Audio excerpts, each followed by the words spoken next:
May sagot si Marian Rivera sa isa na namang dance challenge. Ang naghamon, Pinoy hit band na Ben and Ben. Makichika kay Aubrey Carampel. You made me believe in love again. Yan ang take ni My Guardian Alien star Marian Rivera sa hamong dance challenge ng OPM Pop Collective Band Ben and Ben sa kanta nilang Could Be Something. Tell me, do I have a chance with you? 'Cause I believe in all things. Could be something.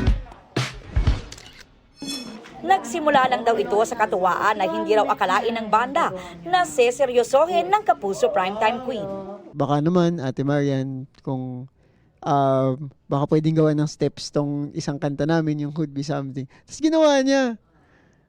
Ngayon, balik sa amin yung bola kasi sabi niya, gawin niyo rin. Naging kaibigan ng banda ang Dongyan nang gamiting official soundtrack ng Dongyan movie na Rewind ang kanta nilang Sa Susunod na Habang Buhay. Si Paulo, fitness body na raw si Ding Dong Dantes na lagi niyang kasama sa running. Dami ko na natututunan kay Kuya Dong. Naabot na ngayon, naabot niya, pero grabe pa rin yung passion niya sa pag-learn ng mga bagay. Tsaka pag-improve.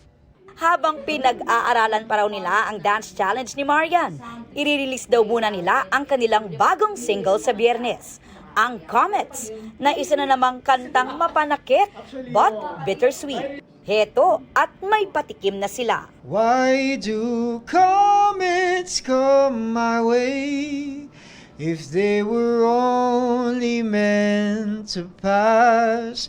Why did your love fill my days if it was never meant to last?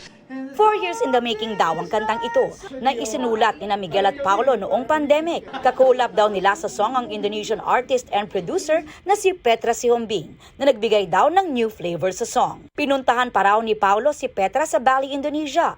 Upon their first conversation, ano na agad, parang may sparks. So, ang gaan. And then like, fast forward to a couple of months later, pumunta siya dito. And then we all got to meet him. Dito mismo, sa kwartong to.